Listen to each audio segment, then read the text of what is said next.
Kenny Rose Wireless. Switch to Kenny Rose Wireless and enjoy streaming without buffering, communication with no lagging, business without restrictions, and achievements with no limits. Get connected today. For enquiry, sales, and support, contact us on 020-8282-810. Visit our website on www.kennyrosewireless.com. Kenny Rose Wireless, internet made easy. This is what many wireless networks look like. But hey, this is what they actually look like. Introducing Kenny Rose Wireless. And a biggie. So I say you be ransom him. Now share chances of teams, going into games when you and then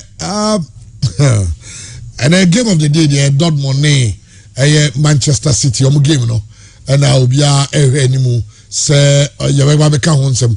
Now and then you heard the other games. Of course, only say and then it's teams are getting in action. Chelsea are playing against Salzburg. In fact, I wait for Chelsea. Enter the Chelsea group, and that's all we know. And then you have a show on some, and then somehow do Yabuano, I did badge mediation, Emra, Yadia Goody on some, and so Ebano. Now, okay, you are near Buffy, and you have a chef is some no, and so any it was Samandi Garcias. Bibia the D. Chama Namiadum Bibia Kama. Bibia Kama. Bibia Kama. Bibia Kama. Why not? Drink. Okay. Chama Bibia Kama. Okay. Bibia the D. You Bibia the D, Chaman. And you say 8 matches. 8 matches. In the Champions League. Yeah, two 4:45, and at the other games 7 p.m. Okay. 2 4:45, and the other games 2 then 4:45. Oh yeah, Chelsea supporter. And the Chelsea early kick off. Yes, Chelsea Salzburg 4:45. And Sevilla and Copenhagen and so 4:45. Oh, okay. In fact, me I don't know, but I have a belief that weekly games in go both teams better pa. Sir. Goes teams which goes pa. Teams which goes. But I see a Chelsea win away. Sevilla win at home. Sada me hono dia, but the Baba show on some. The Baba show on some. Okay. Okay. Then someone do Obi twice. Someone can come. Maybe other day. Nice one. You ever go so doing? Blasters, Okay. What is it? If you know, Asre Ministry, they say, and can you maintain the last World Cup? Apparently, the man ranting 100,000. 100,000. Can you maintain it in 75? No, there be. If you think you're maintaining $100,000, and all the others, obviously, to body maintaining. The boss of the ministry, so at the core finance. No, I understand the finance want to say, finance ministry say, blaster budget normally, but finance bit me offer 50% of the cost. Now, you for the cultural say, having the budget alone is not enough. Kokula finance people say the actuals, because what your budget no overspending on your budget. Absolutely. What your budget no underspending. It's yama actuals no. By budget na kono it just actuals na no. In the sense that money is now be given to players and why actual, because no yeah the more just say ya throw me the come ya throw me say ya be more ma. What you say? There's a possibility that you may overspend it. I say overspending, no. Yeah. It comes because in Brazil overspending them. Yes, it comes in other sectors. It's how it won't seem to but then so the only passion appeal. My appeal is that I am paying for as I'm paying country players, and I will start from the FE. Now I'm running it to the ministry, and of course to Omampenya say yen try to me any be and sometimes the case you make, and that is why I feel that the crash should be making a case for everybody should be making a football case. Oh, say yenya say yenya this time I think about 11 or 12 million. Oh, and the 14. Yeah, it should be. And the check mama say yenya 14 million. My young say you go this can now say yes can I am thinking say already in him say the whole world is in distress. We are seeing now what you call baby Ghana had a kaya more you want to pa na the ten say I want to woman and also make it case say number one I want to know of course the politicians don't they are living good I want to know clubs Ghana how much players Ghana how much it's other than making a strong case that okay yen timi go this getting now yen ma players no so chance to you more no so much enti yet temi o maso kakra me are making strong case to government say government sikana ebeba no ye be ma obi dia to for future national team games because let's not forget ye ka ba World Cup in 14 million unim say a man afcon on bono the winner takes $500,000 Ghana's can go spend more than 1 million you more than 1 million to go and play that your console bua ye quite to be free ebia first round and I say ebia quarter final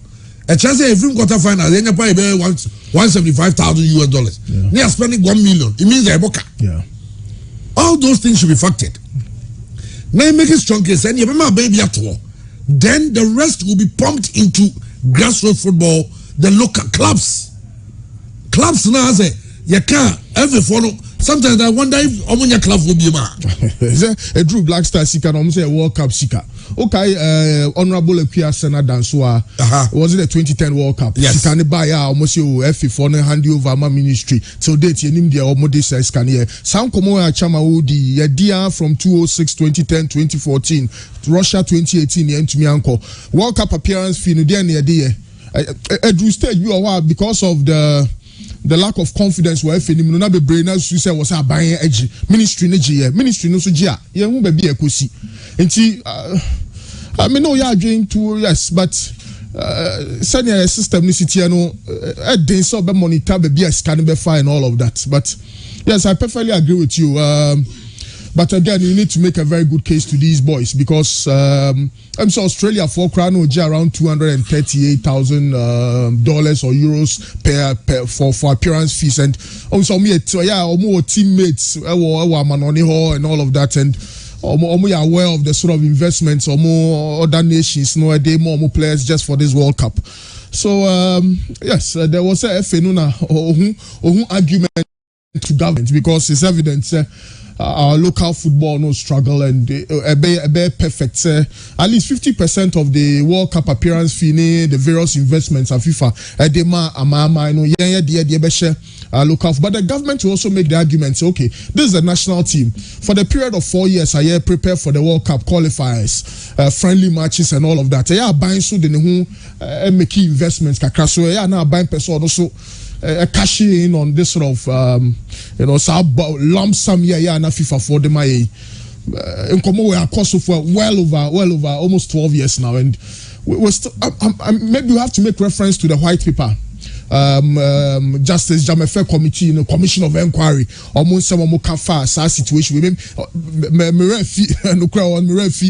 what exactly was in that commission in terms of appearance fees and all of that. Me sure some recommendations be but as always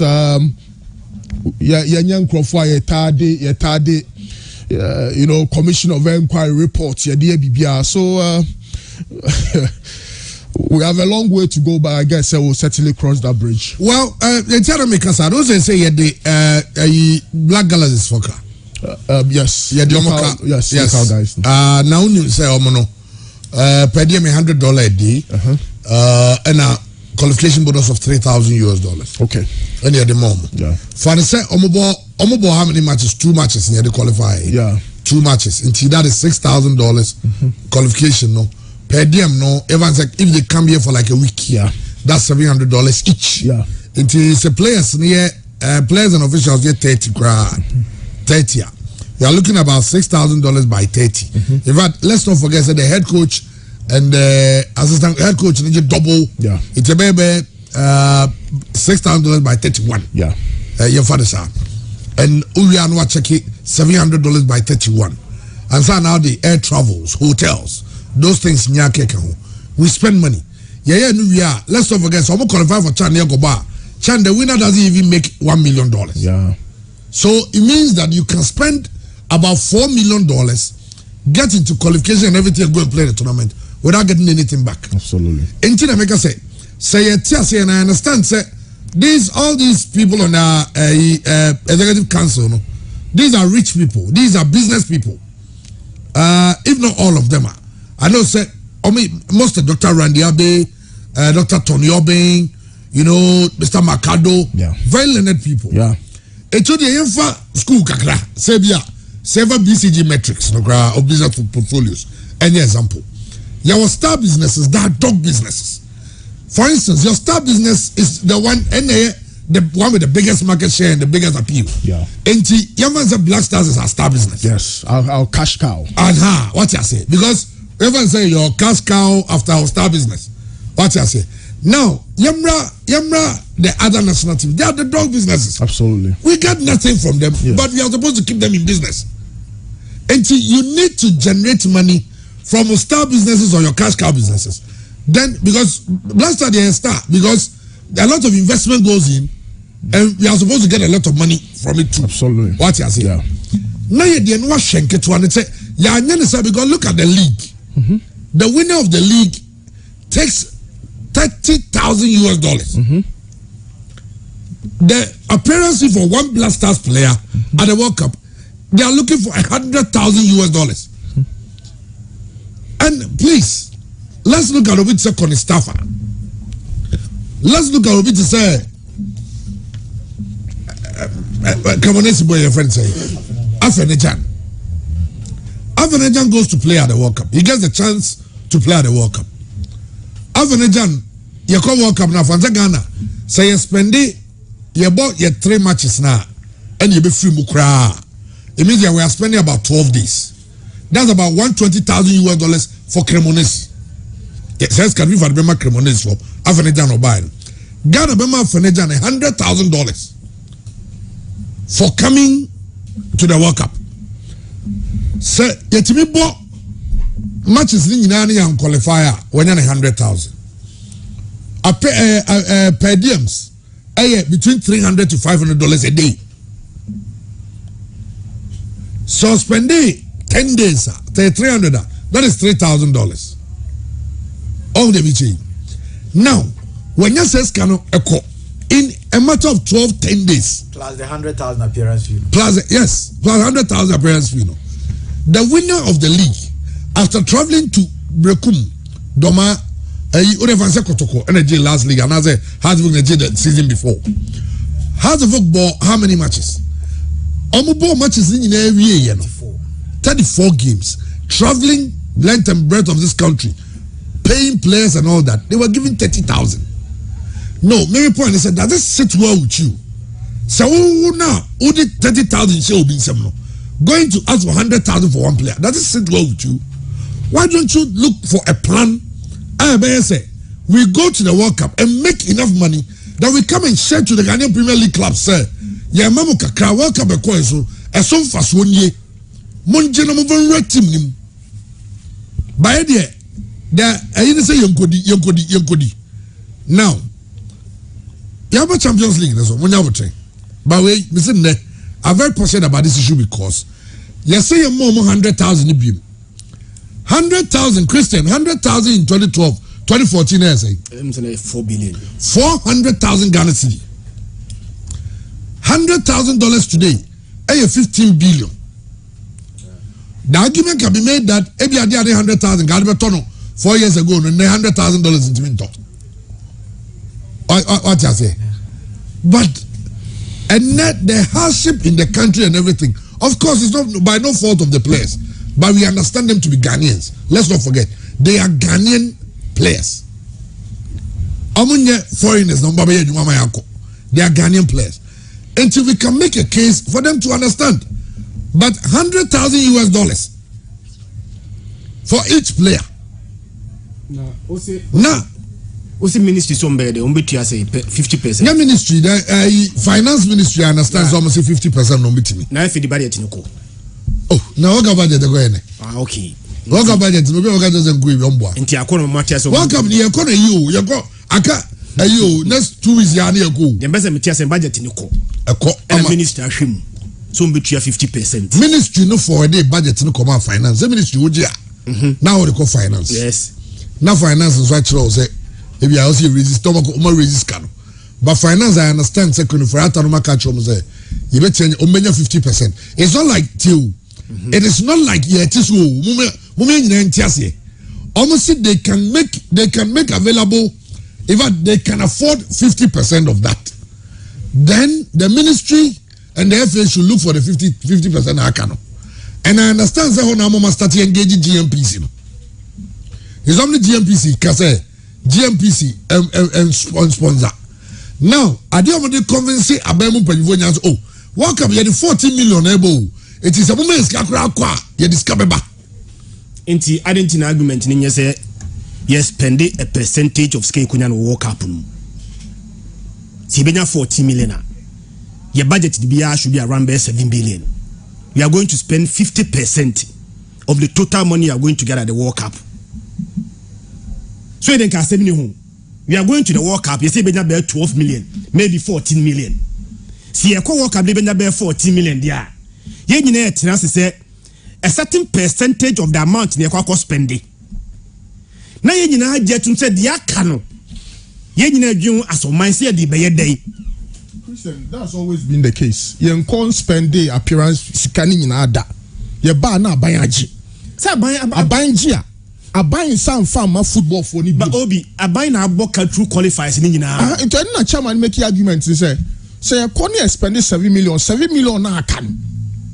Yen something yen reinvest into the Ghana Premier League. So how do we convince government that having spent all that much? Baby, I mean no nya drink to ebi ni say si spend 7 million or World Cup no kwanye ska spend you qualifies afina buy be qualifies ka oboy what free yes tetitiri nyina free ma de be ka no me tie de me ya ne say ye call World Cup nyina wi no Ghana ni one single project be ka say ye call World Cup de dia ye ni ye call World Cup ni ensa ho 2006 2010 2014 nyina ye di appearance fee am be kai ye ntimi fie ensa nkire a single project enchirima beba be chiro mo say e ko work up miensa no de enya free mu nie etin say miensa na e ko enya mistake dia Obi, why don't we learn lesson from it?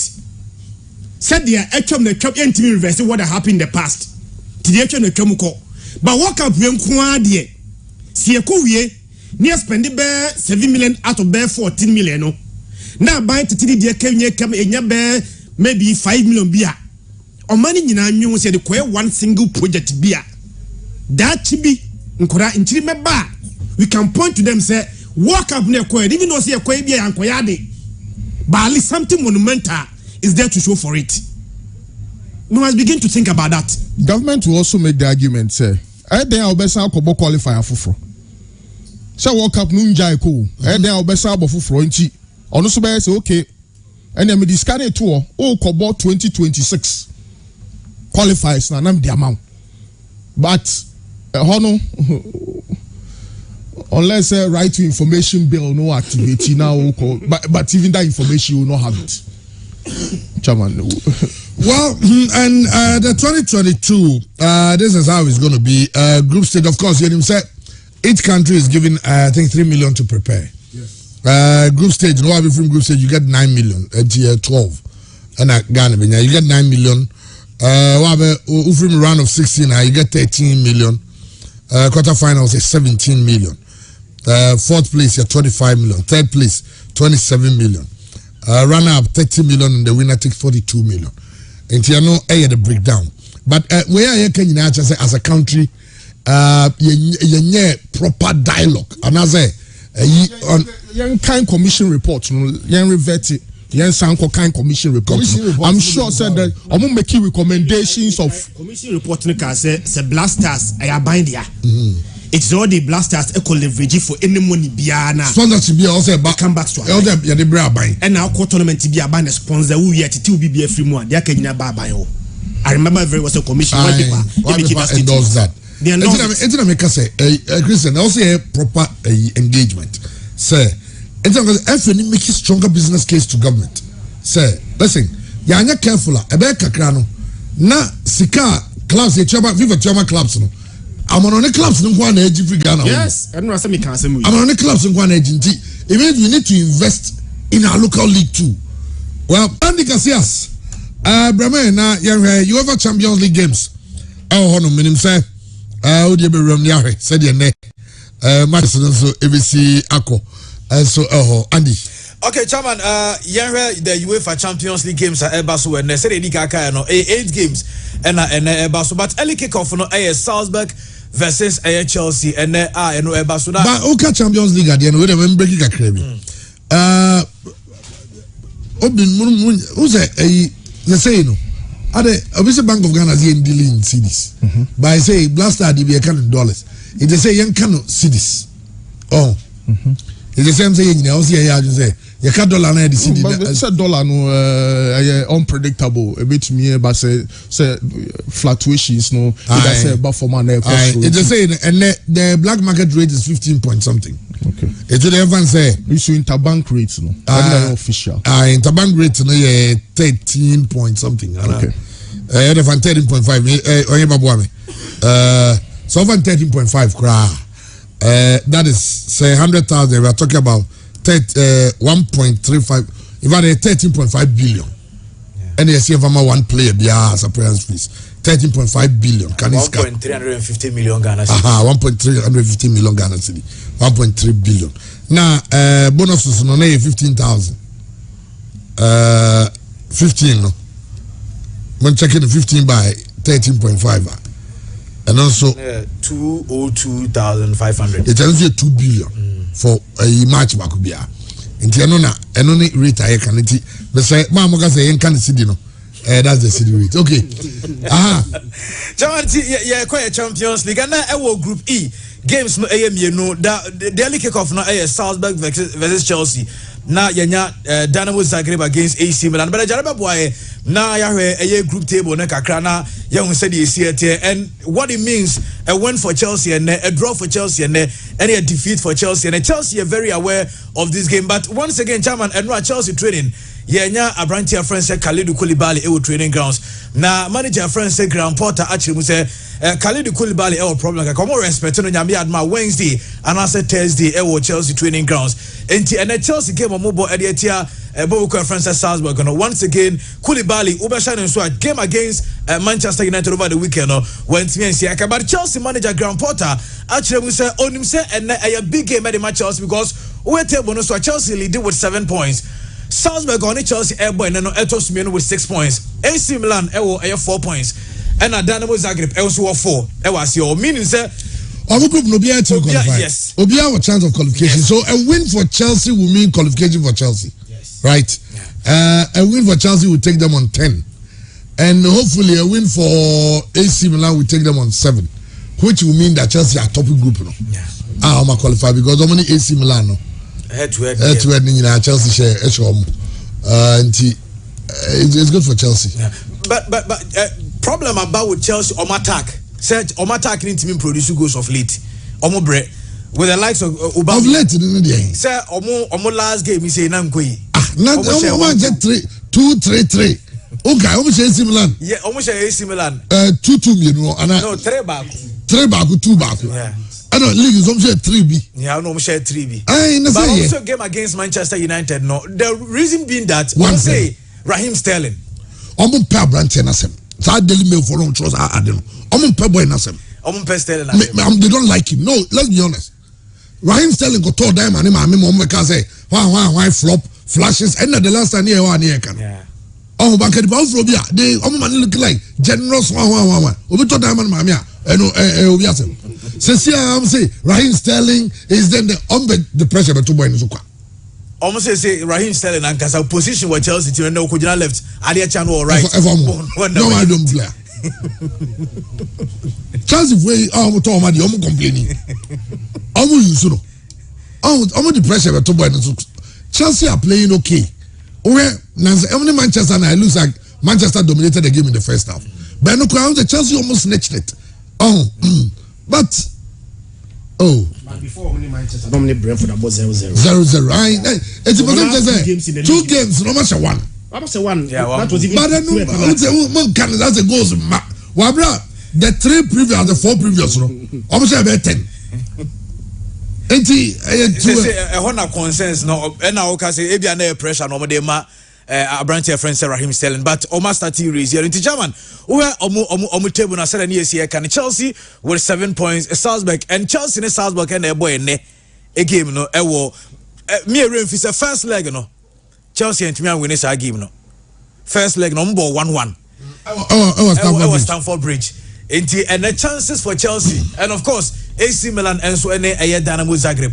Was group E no chairman. You heard said the Niama ABC call for Chelsea to so bet me win in a game no. Now omo secure omo first position league no. So Chelsea to me board draw crana likely so bet me a qualification in group E of a Champions League because indeed a big game. No Kalidou Koulibaly, but we are hearing say Bia now branch your friend say Edward Mendy chairman Mendy Swabre. Ebiana Edward Mendy make a return into Chelsea team no. I know so more say Ebiana Edward Mendy and return into the Chelsea setup because onya bi die since Grand Porter eba no on now good and for my Chelsea. Okay. It has always been Kepa Arrizabalaga. One no any bit me dem with it no sa Chelsea group no any games are a bit me akoso and the time they move away from sa group no now you call the other group a consensus was start here ba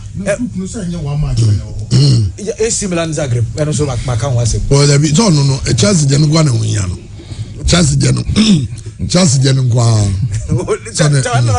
AC Milan and they obiat me qualify from the group.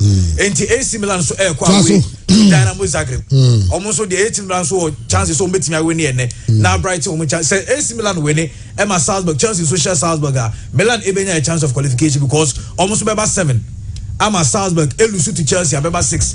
Na omo eko monim chairman the free side group ma another group say e honso ayehye no Juventus group no chairman e honso consensus start eba and pressure on manager friend say Maxi Allegri chairman no omo group na ene Juve enso akobo game against Benfica na Juve Benfica so consensus start eba say o group na chairman PSG edikan 8 points Benfica toss me 8 points Juve toss me 5 points 3 points chairman and Maccabi have as what 3 come to other than almost what 3 and the point separation no between I just said Juve will need to win their 2 matches. Yes. And Juve 2 matches against Benfica and PSG. And yeah. And now Benfica and the last game will be PSG. The almost chances of qualification. So you will go lose to Maccabi Haifa. Yeah. And now go fast win in Aban. It's Benfica the other Benfica beat Juventus. Now Juventus was not qualified. They also set Benfica. They take you more on 6. Still Enfa. Europa now. Because PSG are playing against Maccabi Haifa. Yeah, Maccabi Haifa. PSG be share 4 at the 5. Yes. Born over 3.5 man. And Benfica so 3 any Juve. Benfica so be Juventus. Now look at the Juve shape out there for there. You heard from the Juventus angle. So Juve shot. And then Juve got 6 points. Now PSG move to 11. Right? Yeah. It's PSG got 11 and Juve last game is against PSG. So Juve share no cry. Let's not forget that Benfica will be playing against Maccabi Haifa. It's Benfica will win against Maccabi Haifa. No, it just said the only thing I also Juve hope is that they beat Benfica and Maccabi Haifa can upset PSG to keep the group open. And also yet highly unlikely. Maxi Allegri ni Alexandro na call pre-match conference no. Alexandro Ekachen and Joe say omo players ni dey enim say ene game no game omo decide omo destiny in terms of Europe. And he said anything apart from win and so disastrous for Juventus team no. Players no pressure almost so same as on manager friend say Maxi Allegri. On so pressure kakra on so omo he say ne nyema nyina ebetimi akoye omo kokoduru no omo ayo mu training kama ema bibia so edem edema club friend say Juventus na PSG against Maccabi Haifa but chairman I know so much no and enura nkomo na ekoso no man shada nko busa game no nkomo but and questions na akoye so Mbappe sika na start eba na and no questions are omuko pretty much na omubusa manager Christophe Galtier no most of the questions now about Mbappe sika unsensem na Jeremy Kylian Mbappe and no breakdown na chama na buy no na PSG for na babonti na no pay be deny say story we no enye no kre but the other part are almost say there be no kre na chairman over screen so na hwede Jeremy ato so na per sika PSG for the Kylian Mbappe £650,000 a week. Now her loyalty bonus 61 million. Signing on bonus almost 3 installments. £156 million. And now the 3 years no. Sika obeje from 547 million. Half £1 billion. Yeah. PSG for say enye no kre. Ba omo ka say enye no kre. O sika sem so do mutumi fa meto abo. Doesn't even fa meto. Yes. Omo sika sem do mo fa mada. But omo say enye no kre from sa game. Na chairman o hwe ye group G and so in the Champions League group G so and first kick off and I say early kick off game near Sevilla Copenhagen na yenya Dortmund against Manchester City chairman almost we group na Man City already ekuta 10 points edikai Dortmund was 7 points etoso 2 Sevilla etoso 3 with 2 points and Copenhagen so etoso 4 with 2 points na Pep Guardiola on sa game omobo area tia Manchester City channel so say Abrantia friend say Ellen Brad Hallard make a return to Signal Iduna. One of free Obabe PM Ewitia that all body Manchester City. Or make a return to a Signal Iduna. Now Pep Edia to say game no a woman Man City 10 points. But Man City ain't mean take chances because Omone Dortmund also Mutimishe. Now Omu team they call 13 points. No more coach no more top group no. No more the other game and also bet me across no results ever. But Dortmund for no so mean Pep is the only player who did say and Obehano no. Obo Abranti friend say Jude Bellingham. Oh yes, Jude Bellingham, very very good player. Very good. Player. About Jude Bellingham at the age of the boy, 19 years. Sometimes with me pick up leadership role on the captain somebody no. Now goes news to say Eddie Mark club friend said Dortmund. Or did he say and Jude Bellingham ebe a problem Eddie Manchester City but City for no so ejina na chairman we City for no said omo fa omo Eddie ko pie mu ewo eye Dortmund. Also, when they are time so move bomb shoot no but said your Pep and the Manchester and Jeremy Manchester City. They looks like they're in charge of dressing there. You no more black. Yeah. Also, City for they go a bit off their suits and the tracksuits. Yes, a lot of casual and a way to sell these stuff and nice, very nice. Guy level also. Okay. It's no from SAR group no and also group F and also a group comprised of Leipzig, Real Madrid, Celtic and Shakhtar Donetsk. Now almost the no Madrid ekuta 10 points early the table no. Leipzig was 6 points etosumi no. Shakhtar Donetsk and so 5 etosumi and a Celtic 1 point and yebenya Leipzig against Real Madrid. Now Real Madrid for no one ekoko duru ya no yehwe se ne nema ensu esi etie no call pre-match conference. In the pile. I have mark na down and no more. I'm not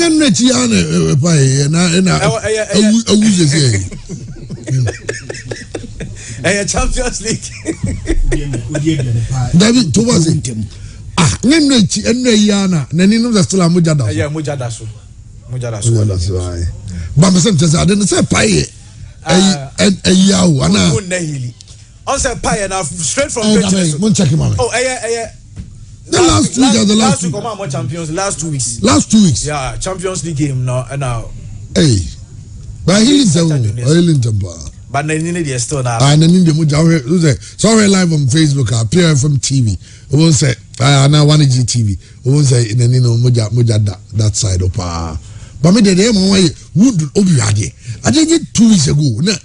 Healy one time, Sana. Yeah. Some medical services, no, now top notch. I wouldn't tell you. On the bubble throughout, the bubble. Such as a winter crowd. Yeah, can you bear you? Because the same mask boy. The following weekend near about Classical game, what the boy. Any games are mad at that boy. I know Sandy the boy. I was at the head. no Antonio Rudiger. Now I know your games for the champion. We some run but chairman Kakrabi, Memphis Stories Kakrabi. Memphis Stories because Ronaldo Asamoah. Ronaldo Asamoah. Ronaldo Asamoah. Ese Ten Hag say on veja to ama. Oni even be training apro. Because ni nyina ko buy Ronaldo statement na yet odi buy after the suspension and here case Ronaldo ampacho in his statement odi buy no. And Ten Hag in Zufili said 2 men on can last Saturday say on in control of affairs in the decisions no also on the take. But German Oko Ronaldo be pacho. Yes, Ronaldo already did cap and teammates nacho. Also here a public apology. Say Ronaldo enko ne Twitter ne Ronaldo Twitter ne a chain media institution ya. Obi yazi nyinado. No go trust say Ten Hag, I am sorry for why. We are not also apologize to the teammates and the side and no near dear Matthias. Hey, Ten Hag is on your true. And no Manchester United are training and not open on be training. And Ten Hag says where she Cristiano Ronaldo now Oma finding the way out. But Ronaldo agent friends oh he Mendes and so on. She say on someone a Barca Napoli for Ronaldo say okay. They say almost say agent never start try Napoli in January. But I'm Napoli for team. Uncle Chelsea. The Napoli team, no, I said, also they don't play like target man. Also, because say, even Osimhen, on the energy levels, Ronaldo, dear, say, Napoli. Because this year, team had Napoli. Ronaldo, yeah. Also, Ronaldo needs a team that will work for him. Okay. Because we all the born man, they are going there, you are short. But, Side Jumano, on team yet. Me sure so be the Christian beginning and be having. Oh, Napoli there. Kebia. Ronaldo say, can you be back in your bad? Because you know you will go. Oh, and Chelsea in your bad. Vlahovic near Cardios Milik. Naza Vlahovic and Moiskin, Omunina. Naza Moiskin on that. But Moiskin on the Ronaldo, yeah, 200 times. Vlahovic look at it. As everyone knows, Juventus. But who's the Napoli team there? Napoli, how they play?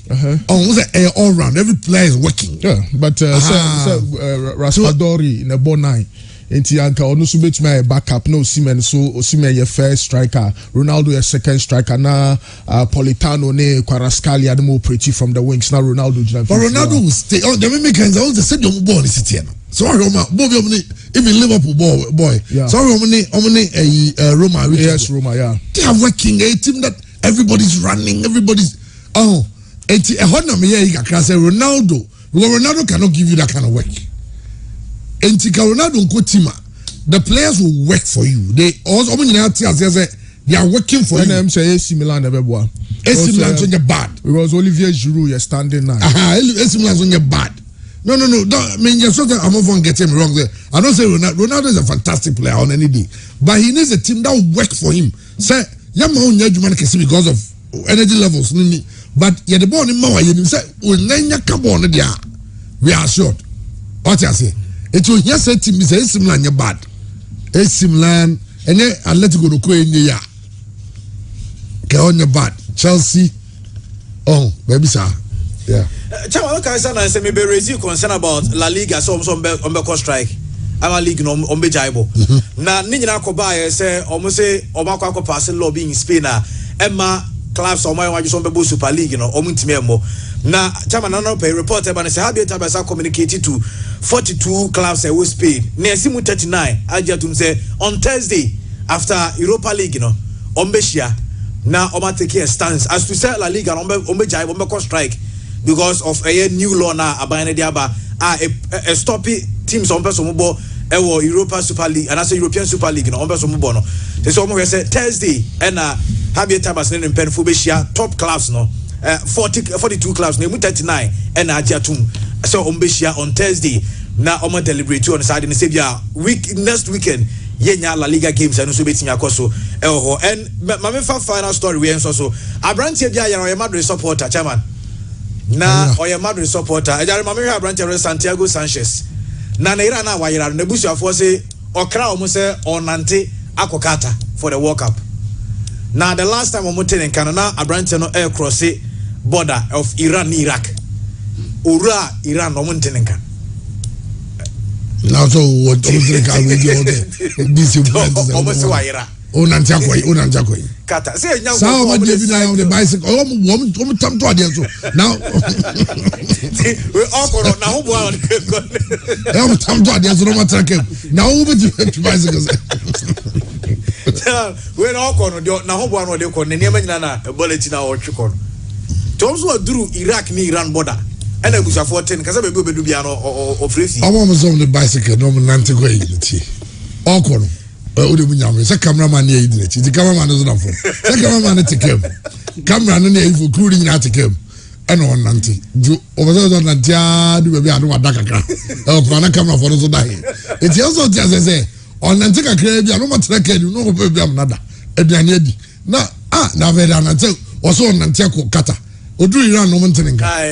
Across the border no muntenenka. Say Iran so say omo nyoma bi call protest na ma no e bi omo ye ne sade. Say Iran already unim say the claims and as a protest na petitions to FIFA. Say FIFA any Iran in film no for Ukraine. Because Iran is supplying. Obviously Iran are supplying Russians with drones, kamikaze drones, no. Obviously Iran for the and apart from so so FIFA say they are standing for equality near here. Only say Iranian women are not allowed in stadiums. Yeah, na say kro mo ba ku bi om so ko dress so ba omokuno. Iran oba ura stadium. Eti also starting when FIFA anti.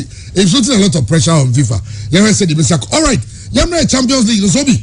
We shall see through so. Yan shem games no. Because the name mention yeah fine. Yeah. Well, Chairman, Group E, Chelsea, Salzburg, Dynamo Kiev, Milan.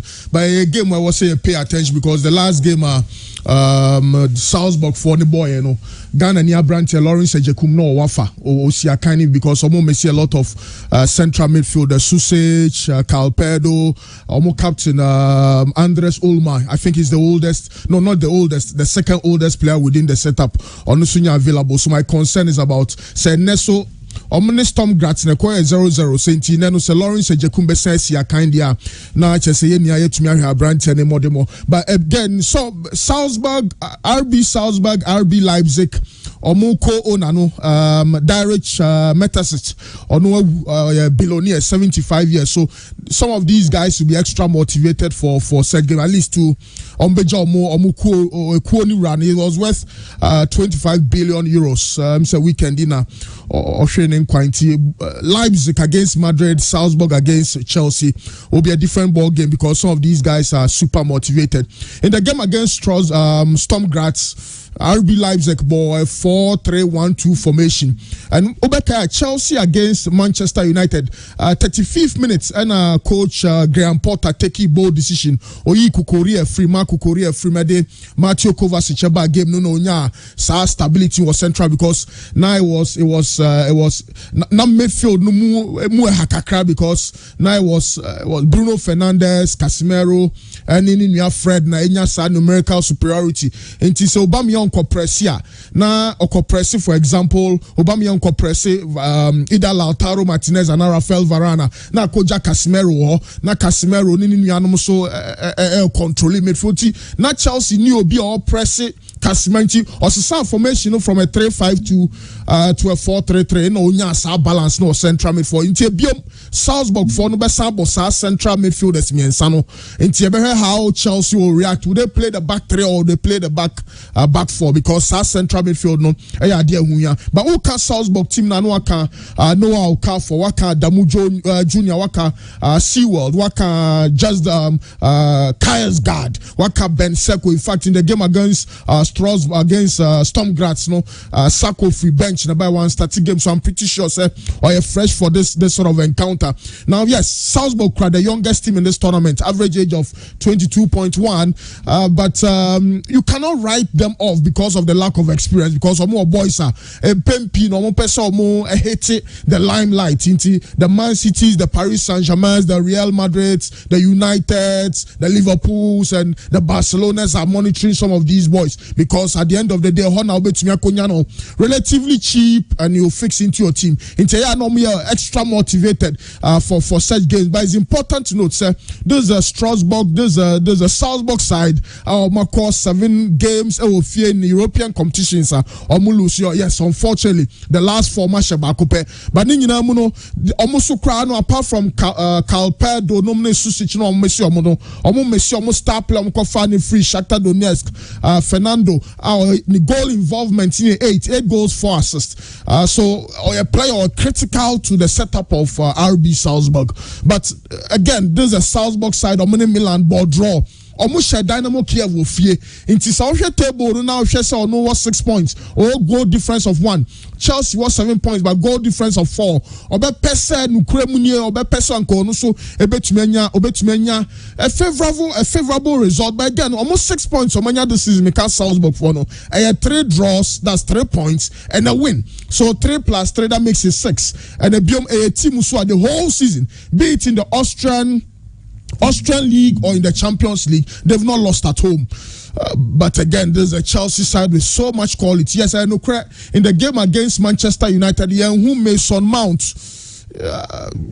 especially of course, first half, they're relatively united. Last 15 minutes of the first half, Chelsea by game kakra. Second half, Chelsea to me control. Second half, no, and Jorginho, of course, it was Armando Broja penalty. Then Jorginho with the goal, but later on, Manchester United to me the equalizing goal from Casemiro. But I'm going to Austria against an Austrian side that only lose and my game no a bit tight. But Kepa Arrizabalaga, yes, go against Casemiro, Ebision Kobetumia tipping ball over the bar and all of that. But Kepa is in good form. So Edward Mendy better, that's fine. I'm sure Sekou Korea Bemeki come back. I'm not too sure about the psychological issues because say you film first half no nya coach bi obekasa chewa ya na moral no abaform kakra. But I'm not too sure about the injuries of Koulibaly. Benya so much of an impact because Cesar Azpilicueta, Choloba, Thiago Silva, Ben Chilwell, Chironu cried the Chelsea shed any problem. Mateo Kovacic, Jorginho, Loftus-Cheek, Christian Pulisic, the star quality in there. To be on the safe side, I'm looking at like a double chance. Chelsea away to Salzburg. No more to me.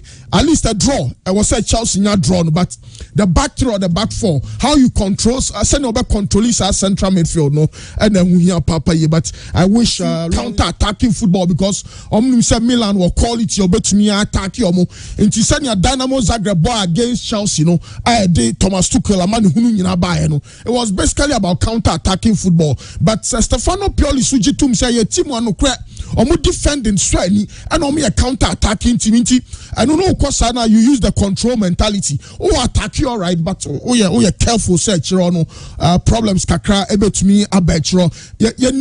And AC Milan Stefano Pioli Brante waiting specifically Bruno Petkovic on a top goal scorer 7 goals. But again, Emranti Omusha weird numbers in football. 99 Miroslav Orlic or involved in 11 goals this season. 6 goals, 5 assists. So, 70, 99 Jesse, you have to be careful. Number 10 Jesse, Marco Baturina, also 3 goals, 3 assists. Number 10, also the ball 10 and number 77 Jesse, on the ball on the left wing. Daros Pakic, also 3 goals. These are the 4 key players. Pempino, Anti-Sasic, Yusu on the Dynamo Kiev sideway. But again, for the Milanistas, there's no Tomori, so maybe Matteo Gambia, Bebo Simeon Kaya, Asaba.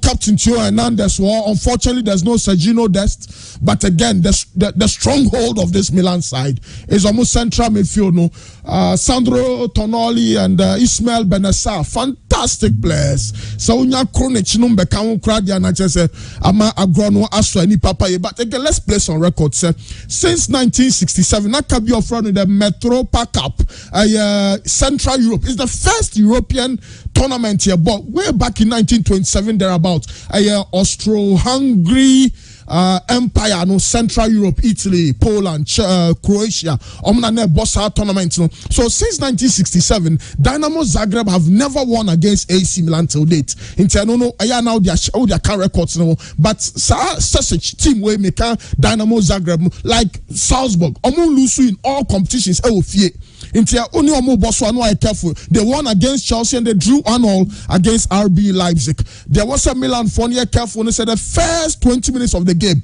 in Kofor and Pempi goals into 1 year careful, especially first 20-25 30 minutes. A game no more defend it. Into so be now new more appresso now to me and your results. But again, it gets down to quality. Rafael Leao, Junior Messias. There's no Alexis Salamikas, but Brahim Diaz, Krano. There are question marks, but I feel now Brahim Diaz. Yes, last season was good, but I think this season is massive for Brahim Diaz. I'm looking at again double chance Milan. So at the end of 90 minutes of football in Group E, we could have Chelsea with 8 points, Salzburg with 6, Dynamo with 5. Dynamo, okay, so Chelsea 8. Chelsea 8 means a draw. Yes, a draw. Chelsea 8, Salzburg 7, Dynamo 5. AC Milan 5. Then we move on into the next phase of the competition. Well, it means that ever cut down to the wire. Yeah, down to the wire. Okay. Yeah. Well, remember, Abedjafo Castle, but so update from the High Court, and it's a Human Rights Court 2. This year, make us say the FA lawyers near Pension 4, and it as good numbers on Pension 4. This year, make us say bailiff no and Emma update. A court or say. In terms of serving F in Pennyphone, Dr. Randy Abidiano. Oma update. Where contempt, sorry. Yeah. Where contempt case, no? Yeah. Then the injunction case, another court. Yeah. Na Omoko Honest and also Omako Sa and some no. Okay. Christian. Chairman. Champions League. Quick one. Now, quick one. Chelsea, you're very careful. Say, Jerry, I bet me the Chelsea full group not to be more. Na chairman Oshimwa onim say Salzburg unbeaten so far in the Champions League. Oshe group na o dey Salzburg 4 games. Omo winning 1. Omo draw 3. Omo draw 3. Omo draw a lot of games. Na so we draw na omo bona any teams are Salzburg no ma bo omo team enya defeat na you need to respect them. Because wabo AC Milan, wabo Chelsea, they are still unbeaten. It is in fact the important first game for Chelsea was against the same team or Stamford Bridge about 1-1. Now, Kaka season way 16 games in all competitions, Salzburg and Lusu game. Now, the last time Lusu a Champions League game and a European competition, Abra Salzburg able way back in I think 2020. Since then, chairman games of Mubo Fie Nano, Lusubi. Now, Salzburg able now Lusubia, you need to appreciate them. The entire as well appreciate them say in those run by America Kohonum. Sevilla called them. I remember very well say AC Milan so called them. Na say AC Milan akọ fie want me anse no. Bayern Munich akọ fie want me anse no. Na other teams akọ no want me anse ne dia. Say okobo against that team no are extremely cautious. Na Osha group na chairman ironically group ni Bayern no. Teams are near say Bayern Diama Chelsea no was against AC Milan meboa. But that's the only team at Chelsea ashe no. Chelsea say AC Milan twice. Teams be no aka na nka be easy for Chelsea no. In 2 games Chelsea win bi. Chelsea lost 1 to Dynamo Zagreb. No ne Salzburg ebo 1-1 yeah. Et no teams na nka e be former Chelsea no. In 2 games Chelsea share omo. But then nka be dem Chelsea no. In 2 games Chelsea enya 5-0 aggregate over them. Me sure say Chelsea pay win to qualify. Say Chelsea na win or qualify there. Me sure say Chelsea go for the win. And I'm very sure say Chelsea will have to go for the win. Chelsea are very careful because Grand Porter by then they make sure that Grand Porter pa. But the last 2 games, Manchester United 1-1 penalty na Jorginho headed towards them. Before Manchester United now I'm gonna Brentford 0-0. Now Chelsea and Antwerp na. But the good news for Chelsea is that Grand Porter before Chelsea 8 games Chelsea abo under him. Chelsea remain very very unbeaten. Chelsea go against Dynamo Zagreb. Dynamo for the chairman 8 games against English opposition. It is Chelsea and an English team. Boy team one on team English teams. Chelsea will need to protect our record. No, they should be very much careful. Branch friend Benjamin Okafo, chairman. Dynamo I said 4 goals. 4 goals no match no. Was a mumiensa. So when in board, no, very careful. No, I cautious over him. Chelsea here win to qualify. Chelsea first game of Chelsea ball draw against such a team. No, many say Chelsea can afford to drop points again. And they get it there. Add in there. But I'm going for win for Chelsea. Chelsea became maximum points. I win for Chelsea. Yeah, Chelsea must win. Okay. AC Milan should be very careful. Chairman, unzo man qualifier. One shot AC, or one winner, AC Milan may not qualify for the next stage. Now, idea may stand the course of my AC Milan. They say, I'm European Superhouse. Champions League, Madrid at G14. We Madrid through more. Timo or the next team or Ajidu do AC Milan.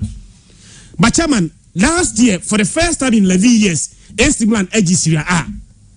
But over Champions League anymore, AC Milan, the last 10 games are AC Milan above Champions League. No, AC Milan only just 2 games play.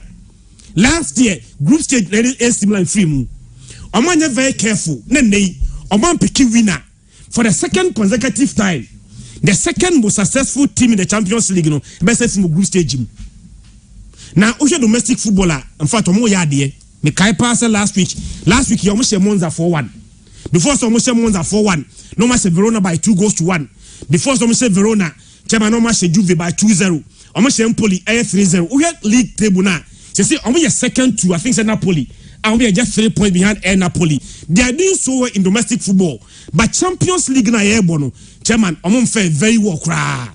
So far, the only team AC Milan team no any team on any bonnet. In fact, first one almost 3-1. That's the only team what team no. And now starting Ibo BM say oh here win to make sure so team qualify. Now AC Milan anya very drop points are very surprised. Obi Edika Branti friend Mislav Osic, oni Bruno Petkovic. Omo the correct team na AC Milan no mo boni ye pa. Branti friend Mislav Osic, Oshe team friend no Salzburg Dynamo in all competition, European competition, was 19 goals for them. Oyo top scorer. Every game be a Chelsea no more first one. When the chef go, any my team no. It's no money in the bar. Players watching the pa. Mislav Osic, any Bruno Petkovic, and then Tomori is suspended. But the good news for AC Milan is Tomori air container. Now Branti friend Simon Kaya eba. Me also say more like for like. Simon Kaya experience. It is Tomori enya red card against Chelsea. Tene game no. All team mobi. Na so contain. Na Simon Kaya neba. Me just say AC Milan benya match of problem. Baby obey ebia trace kakra no. Right back. Me just say dia Macho Gambia any Simon Kaya and about 4 and 5. But right back no Branti friend Sergio Dest. Chairman Sergio Dest eboti a Chelsea no anko ye. Et you know me so say bad Branti friend Pierre Kalulu and about right back no Natio Hernandez and so about the left back. Baby last week AC Milan Monza no I think say Divock Origi be shegu as my assist. Emma Olivier Giroud enya rest. But game here the na me so one Divock Origi go back to the bench. Ama Giroud Abba and Branti friend Rafaelio and so partner. AC Milan will need to win to ensure they qualify. Since man and winning now a man qualify to the next stage there. For the second most successful club, not Champions League for second consecutive time, Omo team qualify from group stage in the end. Chema be quite a worrying against a team to say Dynamo there. Chema Diana, I'm expecting them to win. And yes, I dia one want to qualify. So a win for AC Milan and a win for Chelsea in that group. Okay. Okay. Yanto say, but don't him say. And suddenly now o kaba AC Milan ye nyina no. Atwuma adwen sia de bi si but de ye am ba be. Big ni bebem. Dia mama dia amransa. Dia say the song on the abakama. Yede amiasi. And then your main game, your main game and the Manchester City game with Dortmund. Let's not forget, say, and there's only 7 p.m. The live commentary of this game, brought live on Pure 95.7 by Kankati of Adonko Next Level. Yeah, the live commentary of this game at the Banenya and Unkwa. Yeah, the updates from all the other centers. Only say a return of Ellen Haaland to the Signe Duna. Into very interesting. Let's not forget, I was spending some years there, amazing years. And this time, we're boy against Yomo. And on Yomo, so Etihad and our shares are kicking. Be a reading the 9 years start with her. It's how it goes. And we're there. I am Tenta because you have and there is only 3 years. Ghana football at Tuaba, Edema Kat Simono Kriku, as the president of the Ghana Football Association. It's only 3 years today. It's in the answer. Near my updates so court. Are we going to have the Ghana Premier League back or not? And so Chairman, I'm sure I'm free Salzburg and Chelsea match. We a group and expect Senka Sabrina or Senka Chelsea for our pin Gabono, but they didn't start war. But all your proceedings now, Chelsea are ending war. So far, after said Graham Potter take over no, Oshe said they were taking some decisions via Abwa club now. One department, your goalkeeping area. Send Chelsea a bomb match, Nasa Unsakepa Edema. You are sure they said this goalkeeper is going to save Chelsea. Their last match against Manchester United in the English Premier League. So Oshe point blank states are Branton a Chelsea statement o make it posting him any decision now open your friend say Graham Potter eteke no e bobo boko friend say Chelsea. Now against Salzburg on say it drew this level we expecting say the big players will come to the party. The big players you know I expect you tonight. Branton friend say Pierre-Emerick Aubameyang and then Raheem Sterling. On say such a night you know who expect say big players are more quality or more experience or more bobo to this level no or more and also or more deliver at this night. And see so far 2 matches are Graham Potter above so far in the Champions League. Some players anytime be able say on performance no so Pierre-Emerick Aubameyang has been on the score sheets for Chelsea, but on the English Premier League or struggle kakra. But at this level, who expects sa quality no ebetime coming up.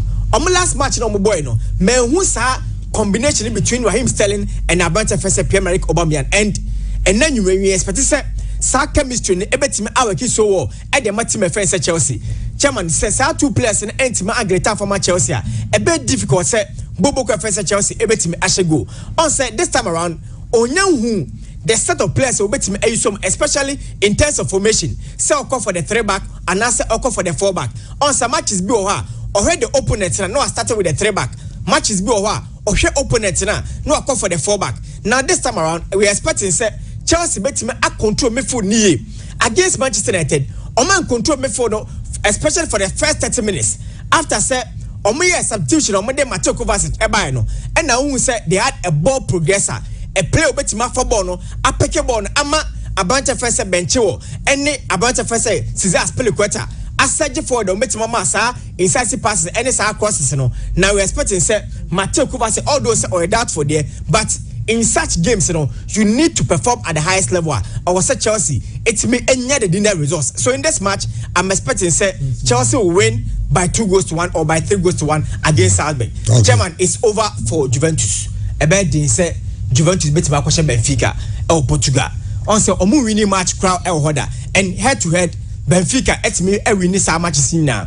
Benfica for say the last 2 seasons even with Barcelona and then Bayern Munich omu call na almost struggle although say last season Bayern Munich echo honum no omu team echo show but ultimately say Benfica and are in the process that transition year juma ye edimomo they've omo to Abante Fese downness but ultimately say sa bond no elho go and watch Abante Fese David Neres or on form on say of free ayas no okwa Shakhtar because of war na eba eniti and obepiem o team efe ne se Benfica o players bia chairman yemfa yeni ensase ensure because I'm expecting say the next 2 seasons the elite class will start chasing them and one of the players Abante Fese say Florentino Luis sa omu defensive midfielder a very great defensive midfielder and also Asha say all stamping authority e team efe ne se Benfica team no Benfica a blended hunger and experience into Mbobona you could see fluidity you could see leadership on the field of play the likes of Abante Fese Rafael Sevamo omo deliver to location for Juventus or Manchester and baby Omokono. Chairman, I see say Juventus everybody Europa League. Juventus for Europa League. Yes, but this game I see Benfica winning by 2-1. Okay, Biggie. Me also na yenhwe Manchester City Dortmund Chelsea dem dey adore do. Games in Yans Grenena and Obership. I know na main game. You be able commentary. Chairman, Manchester City and Borussia Dortmund. You are going to expect to say I was a Manchester City now team far winner the signal do now. Okay, how good they have been this particular season. From the EPL, any Champions League, whoever Manchester City is meeting, a difficult se ansana e bebo game no na results ne best say no betimi abo team bidin say this particular team win against that of Manchester City. There are certain players in the Manchester City squad that they are going back to their home where they were made. Manuel Akanji number 1, Ellen Brotaland 2, and Ike Gundogan 3. When players are going to places that they were made, they always want to go and then prove a point. Eti kono omo kono. Ewo mrantie ni team say baby omo kono there was omo timi yiri omo. Now results be ebe Manchester City team no omo betimi anya. But they be America as a chairman in every tournament, Champions League, whatever. Who make sure say oh bonko there. Home matches no. E wo say utimi yiri wo na offer home ni nyina. So offer home ni nyina wi a obenya 9 points. Unya sa 9 ni wi now to kwakonya draw back ka ho. It puts you in a better position. I betimi aboa amwonya the needed results now they be qualified to the next stage as we speak. Manchester City ayesa adian as is omo kita 10 points. There is no way say group no move no. Obi betimi akose problems to that of Manchester City. It's in as much as some more quality. Now be expect some more kono kwa kwahye no. Ebia na normal yi omo nan e dey free pad down so kaka. But Pep Guardiola say he's playing the full squad. The nya dey all resty player yeah. Of course. Chairman, obetimi abo full squad no. But the mentality of the players, the most important thing in the Champions League is to qualify. And so dey no mo nya wie. Eti baby omo gina no. Players na dwene omo dey be rua game no. Mostly are dependent on what they need on the day. Now, Eka Salzburg there no. But the Omugina Sesiano is going to make it difficult for Chelsea because someone who is a Chelsea shall and as here for no, you know, who bet to be about Baby Sound. It's your baby in who game no one results. But Manchester City, as we speak, has nothing to fight for. Problem Kaka Borussia Dortmund war and they say the attackers, especially Yusufa Mukoko, are inexperienced. But over the weekend, Yusufa Mukoko, and that of Jude Bellingham, and Giovanni Reina. All these 3 guys got goals for Borussia Dortmund. And the players, Eko could do our stage, no munya certain goals are. And more with that kind of confidence, you know, amount for ball, she goals any idea. Why can't we do it against Manchester City? And the kind of football boy when they went to Etihad. Actually, I say if only they do things well, I'm going to be another needed results. And it's a difficult game. So all the teams need me and see on them. Now why equality between the two from attack to midfield to defense, and then the goalkeeping department. You have a player for player, and you compare the two. A very difficult to Borussia Dortmund, a very that of Manchester City. But when teams are determined to get certain results, no more near me year, the mentality alone that they have gotten helps them go the extra mile. And I believe, sir, Manchester City position now, as I said, has nothing to fight for.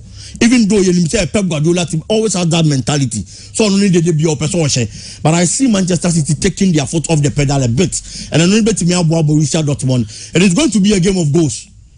I they go both and over 2.5. Certainly, it's going to happen. But who could win? Based on the mentality of the two chairman, it's difficult. It could go either way. Even though Pep Guardiola played the quality, and he at the end stands as favorite chairman. Okay, and you know, the UEFA Champions League. Answer no. Okay, I'll say it's a return of both Erling Haaland and Kansas City's captain Ike Gundogan, who is the first signing of Pep in the Pep era at City. Also, Manuel Akanji is on, and then 3 players are making a return to the Signal Iduna. Let's see how it goes. But as I say, America said, yeah, you go so court, never go so court. I anymore said the new Abisiako. But I share opinion. 3 years of Kedo Kreku. How do you see it? How do you see it? We're impressed with how things have gone so far. Your work up a day and the BBI. Well, and then I'll say Ronaldo to Chelsea. Did you say that? Please, we don't need him. Why? All right. And yeah, not a cash. Abankwade. I'll say not a cash. And your birthday. You were sure happy birthday. Not a cash. A bomb place in your mouth got in town with you. No one Fred Dumunquadumu. Nabibia and Kuyi and so and Famau. Okay. Now, Yamrefi. Na meaning say you can't simply with regards to the Black Stars, and of course I know the Black Stars in some I bet dominated the discussion for weeks because you were how many days to the World Cup? 26 days. 26 days. 26 days to the start of the World Cup. Some they bought matches this and now more number china. More 3 more games. Bako no about midweek year for no about weekend. Then the players go on break for the World Cup. Inti enone enti said is it here. Na eno no be air catcher nyina say coach Otuado asabeti a list of 55 players. Edi ama eye mpanyimfo. But can be osi bi busa mo say Monya sure say it's about time say yen country players they say Ghana yes we see a fighting the depreciation of our in fact obi unya de eyaba ni ebusa about market I'll say bank or say yesterday banks traded at 14.7 to 15.3 yesterday banks okay also market has not opened yet today okay also the marketing open and also balancing you in about also balancing also but some banks lose almost 3 wow almost trade rate yeah also yeah because almost trade rate a swift like transactions it yeah almost trade rate also because also black market there what's in your grade and your grade what's in your from it's you know because aden yen is okay Black Star winning bonus here be a 2 billion 200,000 Ghana cedi near cut net down dollar the co anko yeah 200,000 and yet anyone says now and you be bound social media I don't was it obi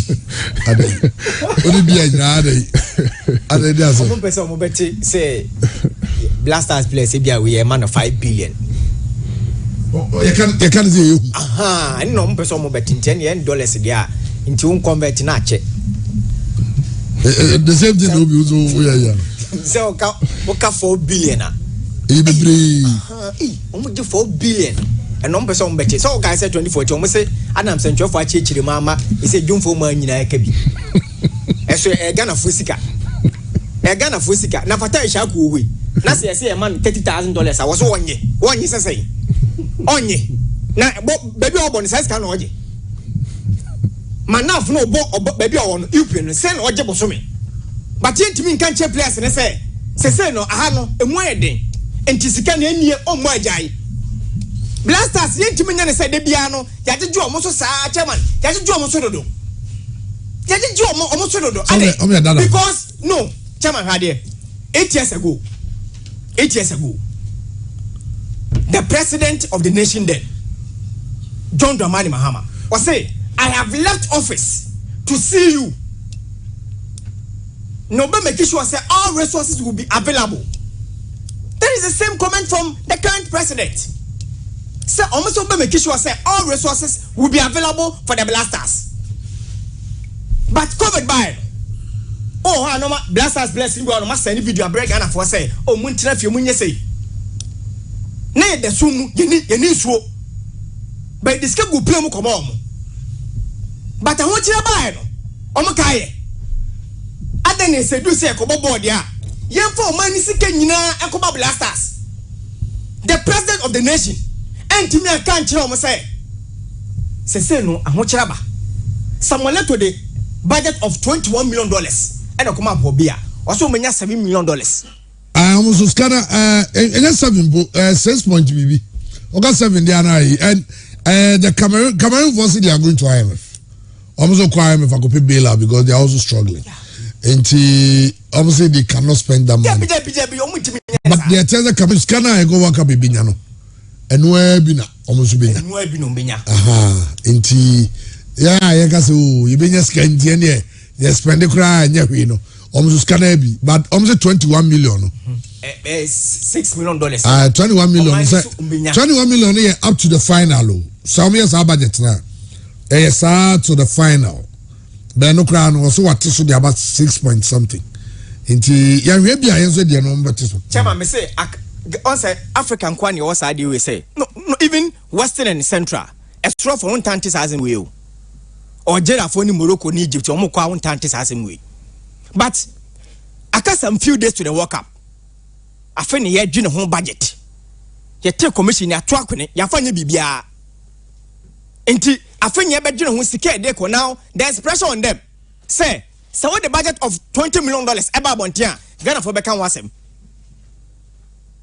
So with the budget of $20 million, about Bontia, Jebeka Wasem, so customer players, no $100,000 as appearance fee. They will talk about it. It's about them. But aside the players, chairman, from the top hierarchy, the president, the minister, the GV president, woman you must actually. Okay, I said, maybe catch it or has say, or more the supporters more than 2,000 now. Ujimachin, okay, chairman. Safi de young quartier, so many nipa more than 2,000, over 2,000 and echo. But as a nation, the piano yebako walk up, walk up, yamu be mana. Walk up, yamu be. So, I didn't a young tenacity who say na Hochinaba. And to place, Sika say, and our covered by the Mampenini Edin Sika, Ocaso 2 months salary, Wanka. Mampenino was say. Ne bosu me aka twam yenu no onye to covid god because I want chaba send na covid because I want chaba pa and I want chaba just caneba and their point is that is can even have FIFA de enie and say FIFA de be mai jeni endi endi nensa okay Christian Bremen na kato kwanya 3 years we see in this cano. But I can't say you. May have made my point, my position clear. My position is say because of study and you memo. Sir, I saw what choose to see. I say, if you for instance, or company now to your mom, you know, say, yeah, Bako M Koya, the Koya, who's can have the Bako. What I say, and to me, my point is that say, if you know about Tiasia, omnipresent in Kana Pleasant Tiazani and Tisukaka, Yateswa. Nanka omni every ministry ne so aka say sky be ba no omni place dey come matter so kakra na say bia yera say nya mfaso be bia be 7 million be kira so when the ministry move half nyanso for half na half no yeva go boy clubs na omo boy produce players no say the be ya because man be produce players e be kwa am no ne yakone na ma be Black Stars nanka local league ni benefit ye grassroots football benefit any side ni nyina e ho dey me that is me position no. But going forward in a year World Cup, we should spend a percentage of the appearance. Can you strike a percentage? I say strike a percentage. Maybe a could be 60%, 40% now can. We are coming to reinvest. Oh, football. I didn't know there be a World Cup scan. Yes, I could just can't ye kwakudi ye mention home. Ye so let's go spend it. Not thinking about the best watching. Na enche ye bo World Cup you Ghana say ko AFCON. Ye besa bo man ho bejo man sika. E the same blasters ya o. So chairman me bi so asem. Si e ko ne spend this kawe nyina o blaster players no wie. Ni e say e ko AFCON a. Are you going to spend on this same place again? Definitely.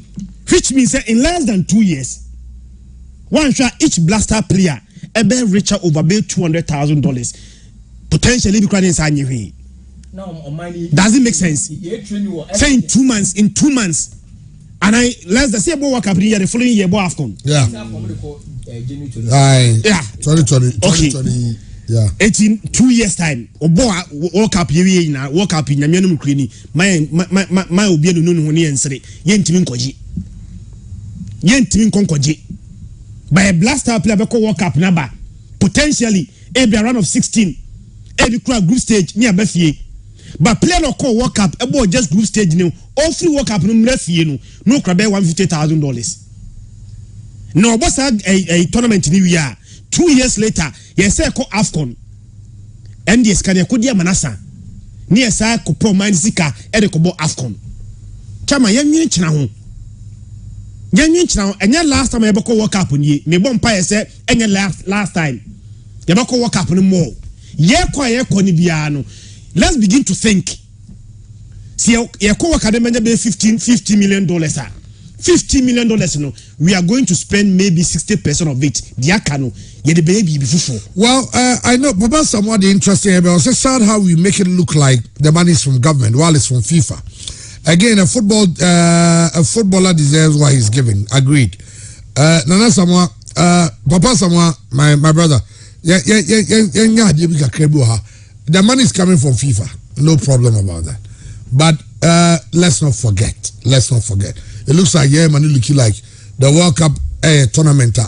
unya scanner emza omne tua bonuses nyama even in qualification no let's not forget about how many matches we had a group about 6 games 6 games and you tua players per diems bonuses and everything qualifier and more bonus now any about 2-legged game with Nigeria and you tua per diems and bonuses and also now you about AFCON uba unya che AFCON unya che AFCON no your boy no yakoba AFCON egu enwani masana e ba no and also e abani tu access card eti de omo ka senkiante so kakra no no masem ne say said for future tournaments so we need money and then e abani back of the coffers and the same abani are telling us they don't even have money even to pay workers is becoming a problem and tiene sadia nka yenkibis kanibi so the people take off sub bed no every abine so bago is kafufro bi edia banti ka ye bia no can spend a percentage of how much you get from the World Cup now your brother no send you message no say finish Baba Samo by reminding is every single expenditure on the Blasters is borne by government yes coaches are omo coaching Blaster abani tua omo ka ye enti abine bo Blaster ho ka nyina wi sika ba dia se nya abine dia chairman, does it make sense? Opposite just on Casa Naba, or 6 can inflaba with FIFA. They are buying sika. Okay. Blaster no Kenya are buying the ball. Every single expenditure on the Blasters are borne by government, including coaches. Coaching Blasters is here. Or market change are buying it here. Chairman, I anti Blaster coaches are getting free. 1 year cry to Makakrano. 1 year this money campaign. Well, say because you are a journalist, your salary is different from other journalists who are in my village. You are taking that money because of where you are, which will be realistic. I am realistic. You are not getting it. If Cremonese are paying, Fate is being paid £200,000 every week by Arsenal, that's his job, and he deserves what he's getting. But when Fate comes to play for the national team, FIFA pays Arsenal money. The entire is there, and they said a minor firm. Arsenal don't have firm yet. And FIFA Treska Edema Arsenal say Patabe Bamayeno. FIFA TS come Arsenal. To party every day over spending on national team piano. What can be FIFA bet you $10,000 and the Arsenal for every day. Party will spend with us. Now, Yenso saw Bomayeno. I also pay Bimano. And only here can say the Ghana de Bemano because it's a national team. The Ghana de Beman here can say Kayan slow no one Tizukaka. Now and conforming with the economic hardships now. Our next said the Bayer. They say other football clubs can benefit from World Cups. Now, because the World Cups can be now me care about okay the game changer manifesto. Katiyo so krekune in 3 years. The manifesto de my Ghana football say into Abamano. Ghana, clubs Congress, they decided to vote for him. This is his plan. The plan he had for the World Cup. And Jerry, at the back to screen this one. I would love everybody to watch it near game changer. Now you're the buy and say be a Jerry young Wajuma. Say or the Obama and Saka. Any BBR, but okay. Any remember updates so our court and check. You can understand that there is an update. Our honor. Special World Cup Benefit Fund. Special World Cup Benefit Fund. Osima administration will see a policy enacted for 30% of net revenue from the World Cup participation of the Black Stars channeled to key stakeholders in the following ratio. This is what I'm begging football to do. Yes. I'll say 60% to clubs in the Premier and Division 1 leagues. 10% to GACA, 10% to PFAG, 5% to Coaches Association of Ghana, 5% to Referees Association of Ghana, 5% to women's football, and 5% to juvenile or cold football. But sir, Kadokraku say Ghana Sky Ibinya from World Cup no. Sky Ibinya from World Cup no. 30% and Mr. 9 million. You haven't said 9 million yenya. For the group stage. Me apparent from your friends say preparatory scared him out for preparation. The year no film. Now, Chimoyan check it 30% of 9 million. 30% of the net revenue. The net, yes. Okay, that is after every spending. Okay, sorry. Last time, Evans here spending 5 million. Neka 4 million. Yeah. Next the 4 million, 30% of the 4 million. Yeah. Now buying subet in the end. Buying subet so on swabo kawachi into buying subet. Because no, that's always been the case. And then make us make a strong case to a buying. Teacher is in the court of Ketias Okreku based on where the Onuan Kasadishan manifesto say you make a proper case against to government. When no plan all right, why the plan all right, but how to convince government? Because you can remember F account mu aban show mu so mu nyi mfama to ministries account mu until then how be catch aban say oh me kura ma sha man for boss 30% of net revenue no say ni meye no aban be catch us fabra enu there no ye chairman aban be ji ni sika no but the aban so the be na aban be make argument so okay you've not stopped playing football you play the next qualifiers so I'll use the same amount to finance you. San komo we medical gas ye din komo we almost 12 years ni nti I was say yes okay could now or minim how you do this it was in his yes how you do this is all because to have said in your manifesto means you have a plan absolutely nti onu na was all present here there no because government there we dey on obejis kana kotu ye say whatever the person dey bia no you don't have too much control over it. Well, yes, Chairman, me the Adiwa sendo. There'll be a nine. There be where Adiwa, some Oma approve. Into Omo 3 developmental funds. 1, the medical fund. 2, number 2, special World Cup benefit fund.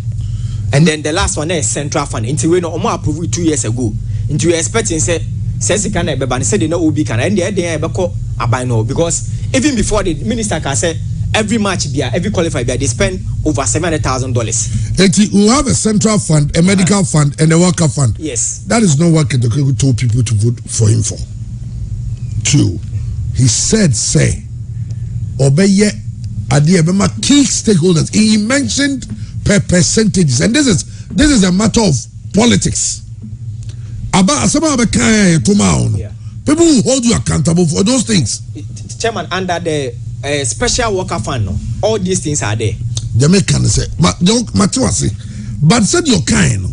Now, one fund as a move. But all the same, they say, and clubs will be looking forward to seeing something. Because the air king, Anya said, if Premier League clubs can get even $1 million to share, I think it will be good for clubs like, Kotoko has a Diana Midiama, become Chelsea. People are spending a lot of money. I just said, seriously, said in New Mexico, it's so bad. I was here when you can watch them. Well, none of those of what you say, work up budget, Edia Komabai. Welcome, Rangasano, is about budgets. The budgets now are necessary. I'm a ministry, so I take me up because the last time I called presidency, the president spoke about it, the chief of staff spoke about it, and the vice president spoke about it. And says they do many. And they are doing everything possible so the players will be comfortable, will be okay for the Mondial. Well, I don't know.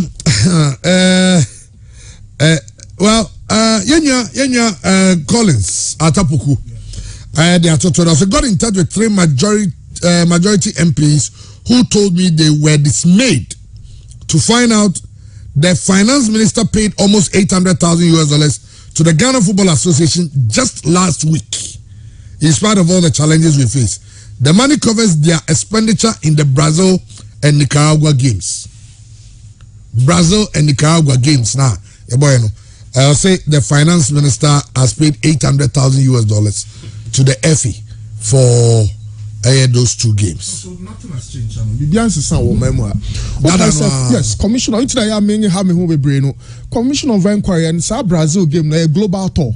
Brazil for na motor no moto nsafra there's history. There's before even Commission of Inquiry Supina, former President Kwesi Nyantakyi, Ghana versus the Netherlands before the Brazil 2014 World Cup friendly match. Kobo any dollars, any euros, or they call ye or buy any Swati and all of that. And of course, Yenim said now sponsored friendly matches. So sometimes you don't blame the Football Association. So who released the money? Who approved it? Yes. Who released the money? Because there be a release this card. I say we hope you can just say your budget to bring me. I mean, the budget to know. Who didn't so buy a day better? Yes. It is over increase. It is over. Get it without them. Yeah. Or better, ultimately, Tiana is going to go answer. How come you didn't buy Anna? It is sometimes they are never begins there. As a man for years, I granted you with the DB. No, you come and say, Obushi and Nibu, man, and then I say, Kobe Assam. Until you'll be a Busheni. Until I see a kind Commission of Inquiry report because you're a fee Commission of Inquiry, DSC, Jume DSC program, not singing a fee. That's it. So if it's a no crescent ministry, he says, Kanoma, FNO. For Brazil, I name say Brazil for no mum na air sponsor bibia. Of course, Nicaragua maybe any compare Nicaragua phone because some time no na Nations League ne cost 20 any competitive side any more than Yankasi organ. So $800,000 was for winning bonuses and all of the accommodation, medical. Okay, said Chairman George Free Mumre no so no ko friendly matches be momo discani tuetua. Almost she sikani nyansa no mu. Friendly match be go on the park be so at the 7 and can training pitch be o ma share babes ball. Yes. Committee 2014 Commission of Inquiry we've completely forgotten. Until I'm come we make us say come on but I don't know why. Edu World Cup na say because that is the cash cow. Well, you tell $800,000, which means that, or say just last week, not rate, you know, ever last week rate, you know, said we were 12.6. It is for 12.6. Mami, or ever ran 12.6, you know, 12.6 by $800,000. Now you because I was even just this career I'm going to now you know say how much than any mami na me. That is 10.80,000. Okay. Over 10 million. That's 100 billion. Now, Cecia no say $12 million. Ne banam abanye so titini sika. O sha say na beka ichiri. Efe no kura mum sa di abanka. Efe ni di abanka. You know, so friendly games against Nicaragua and Brazil. You now boka $800,000. The problem is then we, unfortunately we need to find out who when a broker a friendly game against Brazil. What was the cost? Brazil for the two car na any two omuka. Nicaragua yenya breakdown of suffering. It me nya. I agree with you, but even that Yankasa Kra Nebo Ewoka playing against Brazil Nicaragua must spend $800,000 on those two games. We spent $400,000 playing against the Netherlands alone in 2014. But you know these against Cape Verde, was it Cape Verde now? Yeah. Yeah, Boba Kubiso, Cape Verde, and your one park Bisono. I spent $300,000. The plan, the plan, and they say, "O qualify World Cup and FIFA must for preparation." Preparations can you need Diamanasa?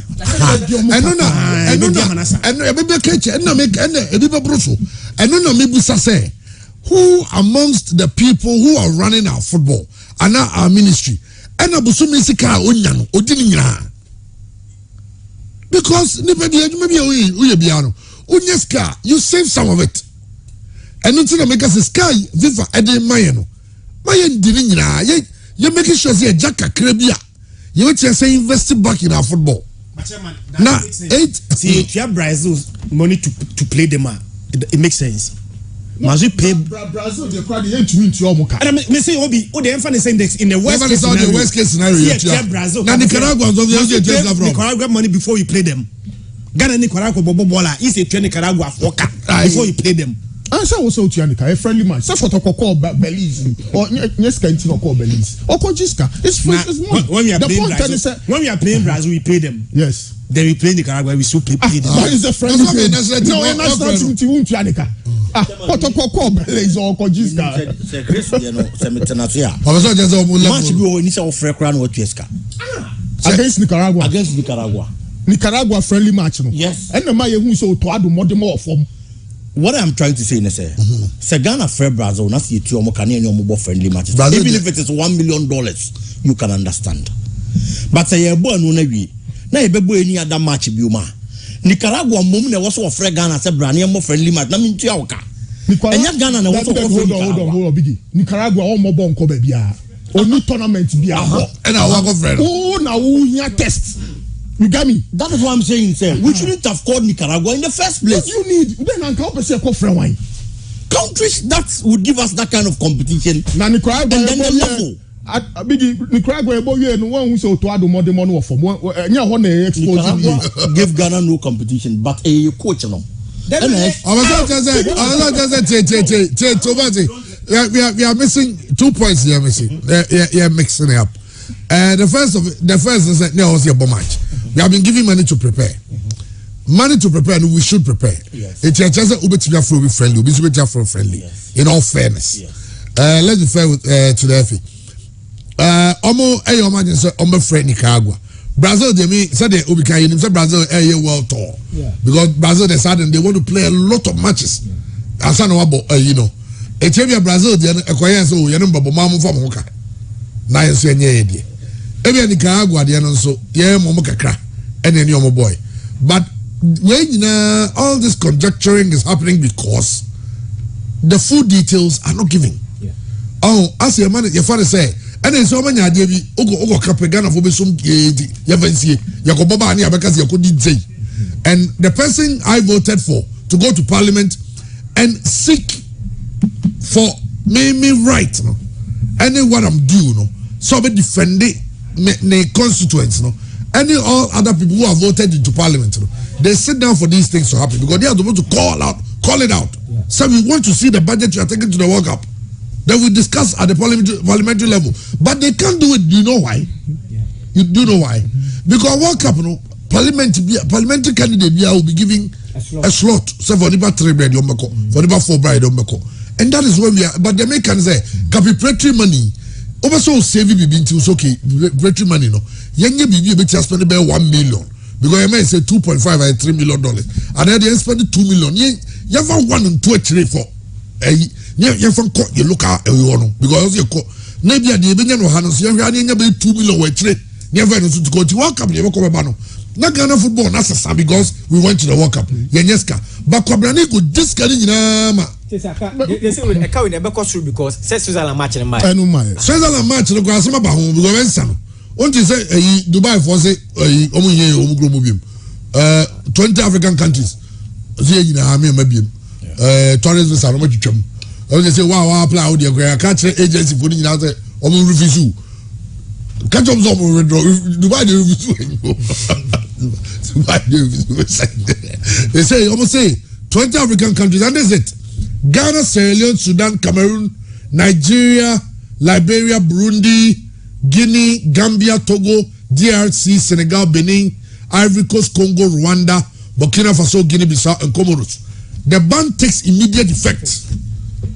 I will say, Oma Bani, oh, Kromo, na the chance about the overstay, and your brands will be Kromo yet. Oh, Oma says, Uncle Fedo Dona, the Gile for Kromo. Oh, omne gele and what you know apart from when almost money robbery ne sani money wano cultism ne sano san nina almost say almost nyaye it's just Ghana and Switzerland no we have to change the venue unless say they are going to do an exemption for Ghana for football say be anything football there they will understand. And the politician needs money. The football association needs money. Honestly, a politician, honestly, be election next time. The biggest platform to make the money is the World Cup. So, I mean, we are doomed. Of course. Araho pa. So, German. Because $800,000 in red cheaper idea. I just mean some. me some. Yeah, can you say now what you are crowded out? Of course. Okay, don't be surprised if you hear the GFA has made a proposal to the next Congress for amendment concerning the initial 2 terms of 8 years for the GFA president to 3 terms of 12 years. They have started lobbying. Check the Brazil game again. The montage was rolling for replay. Can easily tell you Brazil invited us because it was Brazil Foundation something. No, it's a global tour. I'll be able to say a global tour. Okay. I just got the name. It was Brazil Global Tour. Yeah, it's a global tour. It's a global tour. How then did we pay that money for Brazil? No, but it's been there. That's why I'm consistently making reference to a commission of inquiry. Yeah, but friendly matches before Brazil, same thing happened. Same thing. And the same thing is happening today. Same thing happened and it's happening again. Where is the committee on sports and culture? Where are they? Mekai 2019, Minister Koye, or say, oh, this is the budget. I'm coming back with the details. It's almost 3 years now. No details. It is a system, and even President Ketin himself. So Benya Sikabi for his campaign, the next election is through this World Cup. No correct. There's always a better scenario, and each one for himself. Okay. Mommy, I'm sorry. Now, you go Grace gift us say. Yes, court no. Hey, court saying it here. Mama update. Last time I'm briefly. The court.